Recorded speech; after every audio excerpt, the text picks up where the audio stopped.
Bon, merci beaucoup FZ de m'avoir accompagné faire mon linge. Avec plaisir, t'inquiète. C'est pas toujours évident de se motiver à faire des trucs en mode let's go, il faut faire ce linge. C'est beaucoup plus stylé que solo, je trouve, donc t'inquiète. Tranquille. Et j'avais une prof, elle disait tout le temps, genre, ouais, quand je vais pas bien ou quoi, ou en tout cas pour se vider le cerveau, genre, elle s'asseyait et elle nous disait que, genre, elle le faisait vraiment, genre, devant sa machine à laver, qu'elle regardait sa machine à laver tourner, genre, pour se vider le cerveau et tout. J'ai toujours trouvé ça hyper intéressant comme concept. Genre, je sais pas ce que t'en penses. Ça fait grave hamster qui tourne dans son truc ouais. Indéfiniment. Genre, cette idée, elle disait, ouais, c'est pour se vider le cerveau et toi, après une longue journée, genre, c'est un truc qui fait du bien, genre, je sais pas si toi, t'as ce genre de truc où, genre, tu te fais vider le cerveau. Moi, je sais que, genre, je regarde des séries débiles et tout, genre Grey's Anatomy, ma cam, pour, genre, juste être comme ça et ne rien faire. Pas de jugement, t'inquiète. Moi, je trouve que c'est un truc encore plus bizarre. Genre, j'aime trop regarder des trams qui défilent à toute allure. Donc, en heure de pointe, il y a plein de trams. Ouais. Genre, juste quelque part, en fait, juste, ils roulent super vite. Et moi, j'aime bien les voir. Ah ouais, c'est comme ça grave vite. Surtout, il y a le son qui vrombit comme ça. Enfin, vraiment trop bien. Genre. Moi, je trouve ça cool. Je pense que c'est le même délire que. Ouais, ça doit vraiment être le même truc. Et genre, tu sais te dire pourquoi, genre, t'as besoin de te vider la tête et tout? Franchement, je sais pas, parce qu'en fait, même en soi, me vider la tête, c'est un truc qui m'effraie. Okay. Genre, je suis tout le temps dans le contrôle, j'ai grave peur de lâcher prise. J'ai grave peur en fait qu'il y ait des trucs qui me dépassent, donc je me vide jamais complètement la tête. Genre, juste retire ce qui est futile, mais moi, pour moi, me vider la tête, genre, ça m'effraie. Genre, pour toi, genre, tu peux te dire, ouais, ça y est. Je pense que ça m'effraie aussi, c'est genre, je me disais, ouais, je regardais la anatomie et tout, mais en fait, je me remplis juste la tête d'autres choses pour éviter de penser, mais ça me m'aide pas à, genre, faire le point ou à relax, quoi, tu vois. Genre, je sais que j'ai ce truc-là où j'ai l'impression que j'ai tout le temps, enfin, je pense, genre, j'ai un peu ce truc-là aussi que tu disais, genre, de contrôle et tout. Genre, du coup, j'ai vraiment l'impression que, genre, je dois garder le contrôle sur tout. Et que, genre, même avant de dormir et tout, moi, genre, je suis obligée d'écouter quelque chose pour aller dormir. Genre, je peux pas m'endormir dans le silence. En faisant rien. En faisant rien et en écoutant rien, parce que, genre, je sais que genre, je laisse mon cerveau aller tout seul et, genre, ça m'effraie de savoir à quoi est-ce qu'il peut penser, comment est-ce qu'il peut. Enfin, dans quelle direction il peut aller, genre, je suis obligée, genre, d'écouter un truc qui va me guider pour... Sur le truc d'écouter un truc avant de dormir, moi, je me dis... En fait, c'est vrai que c'est effrayant, parce que, tu sais, quand tu dors sans rien, t'as la partie avant de dormir où t'es encore conscient, mais ton cerveau, il invente des trucs, non, c'est pas logique ce que tu fais là. Arrête, genre. C'est vraiment le truc que je veux éviter de fou. Ok, je vois. Moi, je trouve ça... Enfin, je sais pas. Je trouve ça stylé, mais en même temps, je me dis, j'ai pas tout à fait le contrôle, mais c'est drôle de voir ce que ça peut faire. Ouais, ok, je vois pourquoi. Parce que moi, genre, j'ai déjà fait de l'hypnothérapie. Genre, j'ai eu une période dans ma vie où ça allait pas trop. Et genre, j'ai commencé à avoir des bails de parano et tout, et de... Genre, je commençais à vraiment flipper de plein de trucs, genre rentrer seule chez moi, genre manger de la nourriture où je savais pas trop d'où elle venait, des trucs comme ça. Du coup, genre, j'ai fait de l'hypnothérapie, et ça me fait penser à ça, ce moment où... Genre, tu vas dormir parce que tu es encore conscient de « je suis dans mon lit », etc. Mais tu as quand même ton subconscient qui genre, est déjà là et tu fais... Enfin, tu vois, genre, on travaille grave sur des choses comme ça, genre de genre imaginer des trucs et puis de laisser l'inconscient venir libérer 2-3 trucs aussi, quoi. Du coup, ça me fait un peu penser à ça, ce moment-là, avant d'aller dormir. Et c'est comment, en vrai, moi, je me suis toujours demandé à quoi ça ressemblait. Genre, j'ai regardé quelques films. L'hypnothérapie. Moi, en fait, c'est toujours, tu sais, l'horloge, comme ça tourne. Et non, après... en vrai, t'es en semi-conscience. Donc, c'est genre, tu vois, quand mon père m'a expliqué comme ça pour me rassurer, parce que moi, comme j'aime pas perdre le contrôle, j'étais en mode no way, je fais pas d'hypnothérapie, genre, je veux pas perdre le contrôle devant quelqu'un. Mais en gros, c'est vraiment genre de la semi-conscience, genre comme quand tu rentres chez toi et que tu connais le chemin tellement par cœur que t'es même plus sûr de savoir le chemin que tu fais parce que t'arrives à penser à autre chose. Et donc, t'es un peu dans ce genre d'état-là. Mais du coup, en gros, dès que t'arrives à t'imaginer, tu fermes les yeux, tu t'imagines dans une situation et dès que tu arrives à mettre une caméra au-dessus et à te voir d'au-dessus, tu es déjà genre dans une sorte de semi-conscience, tu vois. Et du coup, elle me faisait démarrer, genre, j'étais couchée et tout, ça faisait vraiment genre le cliché du psy parce que j'étais couchée sur un divan, elle était en face et elle me parlait. Mais genre, en gros, ouais, elle me faisait imaginer une situation où je me sentais à l'aise et bien, etc. Puis elle me faisait genre imaginer au-dessus. Puis elle me disait genre tu montes. Et puis au bout d'un moment, je me retrouvais dans les nuages, à voler dans les nuages. Pour vraiment avoir cette...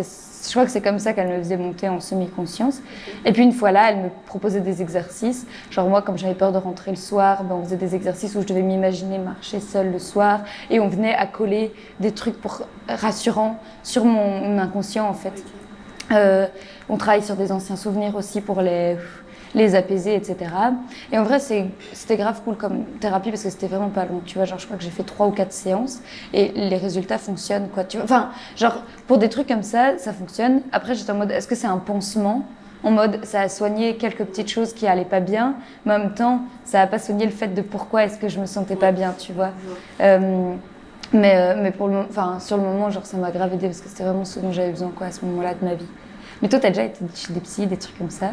Parce que je sais qu'il y a un énorme tabou par rapport. Enfin, moi, en tout cas, quand j'étais jeune, genre, je jugeais hyper mal. Mais genre, je jugeais un peu les gens qui allaient chez les psys, tu vois, parce que ça voulait dire que t'allais pas bien et tout. Mais du coup, genre, comment toi, tu vis ça?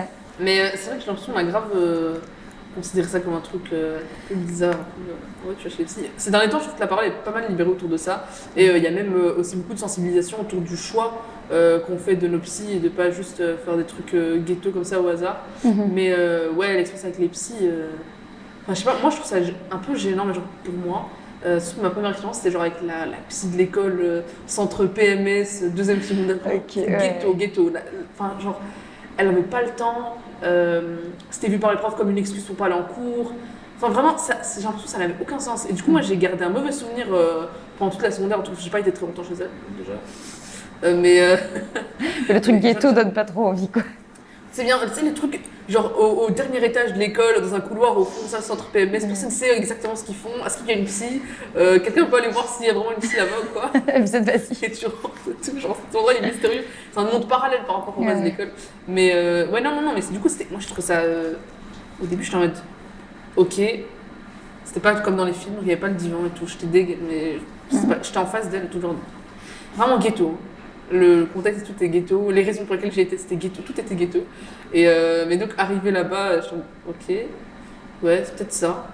Je suis retournée après, je me suis dit non, en fait, ça sert à rien. En plus, on s'était vu comme une excuse pour pas aller en cours, donc je me suis dit, vas-y, tu sais quoi, arrête. J'ai arrêté. Mais après, j'ai retenté l'expérience dans d'autres cadres, etc. Mais même comme ça, je sais pas, j'ai l'impression. Je sais pas, c'est bizarre, genre. T'arrives, t'es là, tu racontes ta vie. Ouais, je suis d'accord avec toi. Qui te connaît pas. En plus, non, attends, un truc qui me fait genre grave rire, mais qui me dérange aussi, c'est genre, pourquoi moi je raconte ma vie à quelqu'un dont je saurais jamais rien? Il y a un problème de réciprocité, tu vois. Genre, moi je me sens hachée un peu, genre, je suis en mode, ok. Ouais. Mais je sais pas pour toi si t'as ce truc-là de. Non, j'ai été très tard chez le psy, genre dans ma vie. Enfin, j'ai été chez l'hypnothérapeute, mais j'avais pas l'impression que c'était le psy parce que tu dois pas vraiment parler en fait.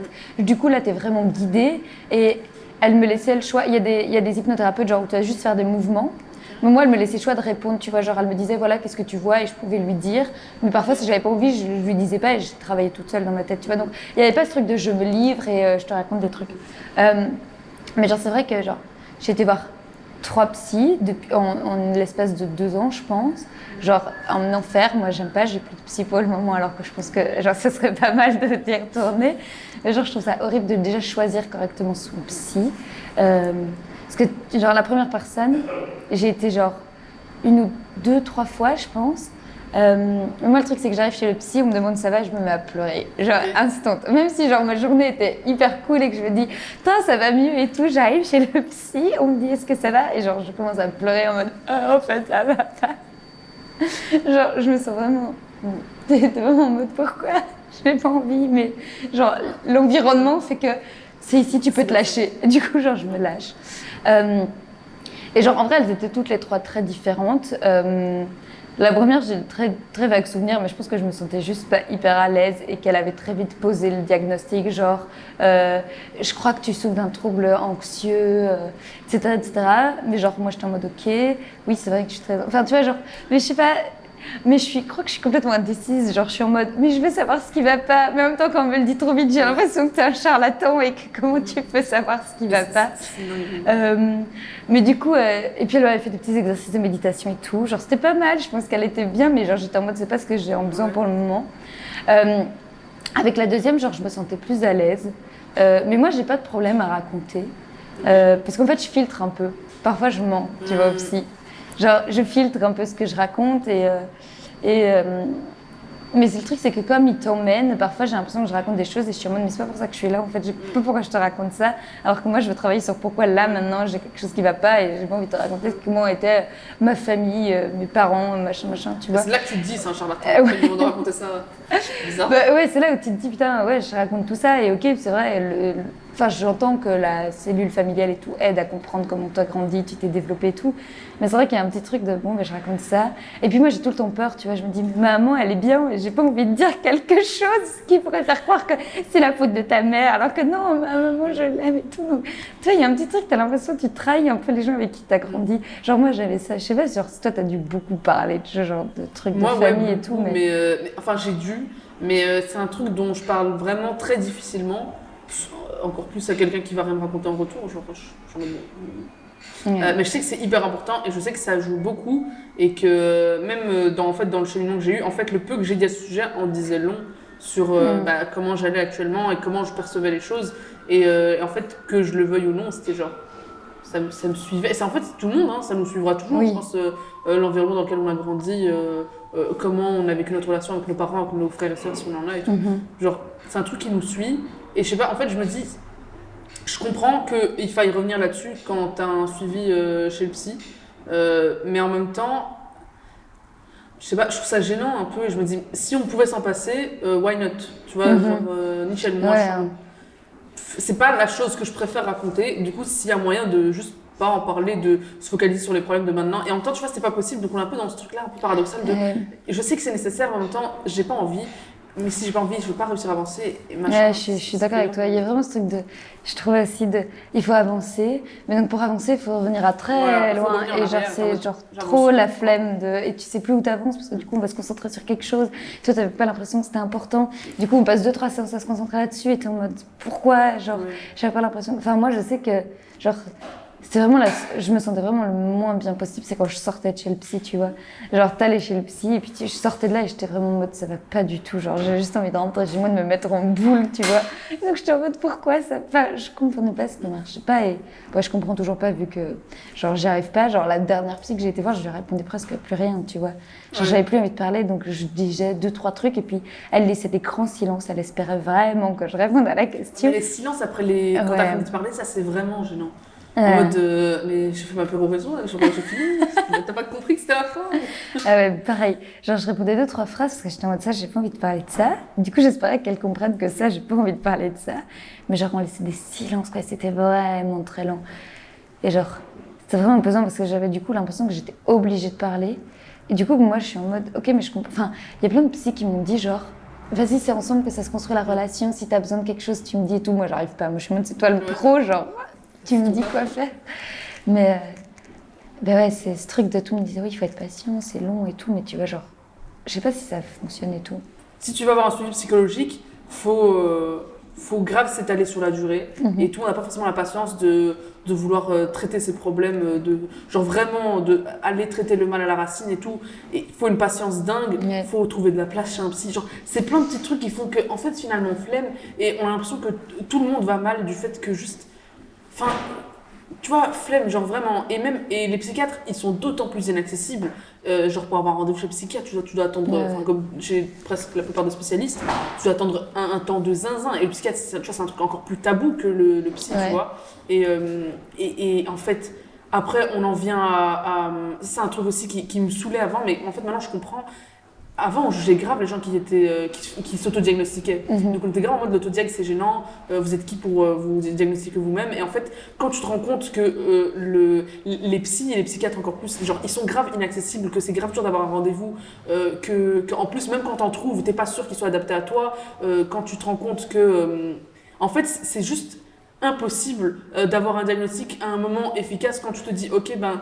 En fait, finalement, j'ai une liste de symptômes. Ben, en vrai, si je coche toutes les cases, c'est bon. Et on me juge, moi, de ne pas aller voir un psychiatre. Mais quand je vais aller voir un psychiatre, c'est grave dur. Tu vois, déjà, quand tu es une personne discriminée, quand tu as déjà des soucis dans ta vie et que tu veux régler ce souci, qu'en plus, tu fais face à des gens qui ne veulent pas forcément entendre parler de toi et qui sont grave hostiles à ton existence même, tu vois, tu es en mode flemme, tu vois. Genre. Et après, quand tu te diagnostiques toi-même, tu vois, t'es vraiment dans un cercle vicieux de tu veux te diagnostiquer, tu veux aller voir un psychiatre, mais c'est impossible, donc tu es obligé de. Enfin, vraiment, tu vois, je trouve ça frustrant aussi. et je me dis, en fait, le problème, il est ailleurs. Tu vois, le problème, on peut le résoudre. Il y a un problème dans le système, dans les institutions même, et je pense que vraiment, la santé mentale, en fait, c'est devenu un tabou aussi parce que tout le monde n'y a pas forcément accès. Et qu'en fait, même là-dedans, en fait, les privilèges jouent grave. Tu vois, quand je prends un rendez-vous chez la psy et que tu as un prénom en 14 lettres avec toutes les lettres dedans, et genre, ils sont grave en mode ok, mais non, finalement, et tu dois te déplacer. Moi, je connais des gens qui ont été obligés d'aller voir des neuropsys, genre dans le Brabant wallon ou même plus loin dans d'autres provinces en Wallonie, parce qu'à Bruxelles, c'est impossible, il n'y a pas de place. Enfin, vraiment, le système. Puis la merde. Mais je m'étais jamais dit ça pour l'autodiagnostic, parce que je sais que moi je suis très frileuse par rapport à l'autodiagnostic, en mode où je me dis, bah ouais, en fait c'est pas ouf de s'autodiagnostiquer, parce qu'en fait ça rend. Enfin, moi je trouve que ça rendait illégitime les gens qui avaient un vrai diagnostic, tu vois, genre surtout avec le truc de dépression, il y a de plus en plus de jeunes qui disent je suis en dépression, parce que la dépression c'est une vraie maladie et il faut vraiment poser un vrai diagnostic dessus, mais en même temps ce que tu racontes genre me fait genre dire bah grave en fait, genre tellement difficile de réussir à trouver le bon moment, à fournir l'effort, genre surtout quand ta santé mentale va pas bien, genre il y a tellement de trucs qui sont hyper difficiles à faire, genre moi, je sais que genre, j'ai vraiment du mal à faire plein de trucs, genre prendre soin de moi, etc. Ou des trucs où tu te dis, en fait, c'est genre juste, j'arrive plus. Et donc, tu vas se dire, tu vas aller te déplacer toutes les semaines chez un psy qui parfois est loin, parfois, genre, c'est. Enfin, tout ça, genre. C'est hyper dur et t'as. Genre. C'est difficile de sentir, genre, l'aide. Et donc, je comprends le truc de dire, en fait, flemme, je vais voir. Et si ça, c'est un diagnostic qui me correspond, let's go, ça me rassure ou ça m'aide, tu vois. Et alors j'entends que c'est hyper difficile de poser un diagnostic, etc. et que c'est pour sécuriser et tout, mais genre tu te dis c'est tellement flou et c'était tellement un tabou et ça devient de moins en moins un tabou. Donc tu ressens tellement plus d'informations par rapport à plein de troubles mentaux que tu te dis ok mais alors, enfin t'as l'impression que ça bouge pas en même temps. Tu vois qu'il y a un truc qui s'est ouvert où t'as plein de trucs qui sont sortis. Genre je trouve que c'est tellement beaucoup plus facile de se renseigner sur la santé mentale, sur les troubles mentaux, sur comment ça se dit, enfin comment ça se vit, les symptômes, etc. Et en même temps, quand tu vas... Enfin, après, moi, genre, j'ai pas un trouble particulier qui fait que, tu vois, genre... Mais de ce que j'entends de personnes qui sont autour de moi, etc., bah, tu sens comme c'est pénible, quoi. Et puis, il faut trouver la bonne personne qui va vraiment t'aider, etc. Genre, trouver un psy, on en revient à, genre, l'horreur, quoi. De se dire, ça doit pas être trop loin de chez moi, parce que trop chiant de se déplacer 40 minutes pour aller faire ça, mais en même temps, en fait, à côté, t'as rien, ou t'as personne qui correspond, etc. Enfin... Est-ce que tu te sens, genre, par rapport à tout ça et à, genre... Je reprends ma question. Est-ce que, tu vois, t'as l'impression que t'arrives à en parler facilement avec des gens autour de toi, que ce soit ta famille, tes amis, etc. Non, grave pas. Ouais. Genre, moi, ça me paraît déjà impossible, je pense, d'en discuter avec les membres de ma famille. Ok. Mais ça fait allusion à ce que je disais tout à l'heure de... En même temps, j'ai du mal à parler d'eux et en même temps j'ai du mal à leur parler à eux. Okay. Alors de choses comme ça, encore plus, tu vois. Ouais. Et sinon à mes amis, en fait j'ai l'impression que j'en parle que quand... J'ai l'impression qu'il y a un blocage, il y a un endroit où on se comprend pas et je suis en mode... Mais les gars en fait juste à ce moment-là, genre là je vais pas bien. Donc flemme genre et je vais pas me casser la tête plus que ça et je sais que c'est un problème aussi mais je communique pas tant que ça non plus. Mais quand je vois que vraiment on est dans une impasse et tout et que je suis en mode...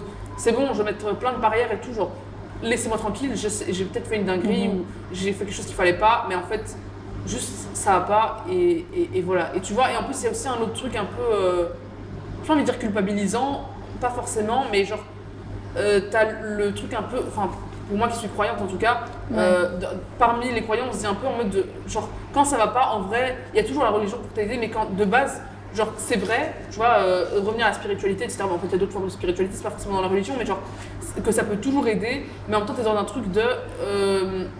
je comprends pas pourquoi je me tourne vers la religion et ça va quand même pas. Et ça, c'est des choses dont c'est plus difficile en tout cas de parler, surtout dans la communauté. Et donc, je suis en mode... Enfin, tu vois, un peu, ouais, ça va pas super bien et j'essaye de trouver des solutions dans plein de directions différentes et ça va pas forcément. Et donc, t'es en mode... Je suis coincée un peu partout et donc ça rend le truc d'autant plus difficile à évoquer, à mentionner avec ses amis ou avec sa famille, pour les gens qui sont concernés. Mais tu vois, en fait, même quand tu essaies de trouver des pistes de solutions ailleurs, en fait, ça rend grave le truc est quand même de base super difficile. Je sais pas pour toi si tu as ce truc-là d'en parler ou si moi, ça j'ai se pas voit. cette barrière spirituelle, mais c'est vrai que, genre, ça doit être compliqué de se dire, ok, en fait, on me dit c'est comme ça que je dois être aidée et en même temps, enfin, j'arrive pas seule, en fait, et je crois que c'est tout à fait ok de pas y arriver seule aussi. Et genre, quand ça va pas, enfin moi j'ai vraiment des sentiments de culpabilité de dire, mais en fait peut-être que ça va bien et que en fait je suis en train de dire ah ça va pas et de faire un drama alors qu'en fait non mais ça pourrait aller, je faudrait que je me calme, enfin tu vois. Et genre c'est le genre de réponse que j'ai pas non plus chez les psys, donc tu vois genre je sais pas si c'est me tourner pour dire peut-être est-ce que je suis légitime là à ce moment-là de dire en fait ça va vraiment pas et j'ai juste envie de dormir, ou est-ce qu'en fait c'est juste moi qui a un caprice et il faut juste se relever et se dire en fait tout le monde vit sa vie comme ça donc enfin tu vois genre. Ouais, et même en tant que personne qui fait face à ça, genre, moi tu viens me dire là tout de suite, ça là tout de suite maintenant, genre, je saurais pas comment t'aider, genre, on veut savoir comment être aidé. Moi je pense que j'ai surtout besoin de savoir comment aider les gens. Genre, parce que quand tu fais face à quelque chose comme ça, comment tu dis à la personne, en fait ça se trouve il y a rien, genre t'es qui pour dire que ça se trouve il y a rien, et t'es qui pour dire aussi, bah ça se trouve il y a quelque chose, mais genre dans tous les cas t'es qui. Et, tu vois, comment on fait pour être aidé, comment on fait pour aider les gens, parce que, enfin je suis sûre qu'en fait c'est je pas envie de dire que c'est contagieux, mais genre, je pense que si on est tous avec ses amis en tout cas, si on est tous dans un truc de les gars, il faut qu'on se soutienne mutuellement, il faut qu'on soit là les uns pour les autres, bah je pense qu'on peut forcément plus facilement aller vers une meilleure direction et genre aller mieux ensemble. Je suis sûre qu'aller mieux en groupe, ça aide, mais comment on aide les autres si on s'aide pas soi-même aussi, tu vois. Enfin, ouais, c'est comme bizarre. Non, mais je crois que c'est vraiment la question la plus... Enfin, parce que c'est genre, comment comprendre comment être aidé et genre pouvoir dire aux gens, en fait, pour m'aider, c'est ça, ce qui est encore impossible. Enfin, pour moi, genre, je sais pas donner le mode d'emploi aux gens en disant, voilà, je vais pas bien, peut-être qu'il faudrait faire ça, ça. Et en fait, parfois, la personne essaye et je suis en mode, non, surtout pas ça. Et puis, comment faire pour aider l'autre. Mais en fait, tu te dis, ben, je me rends compte que c'est pas possible de donner des réponses parce que même moi, je sais pas dire comment m'aider. Enfin, bref. Bon, allez, on va sortir le linge. Hein.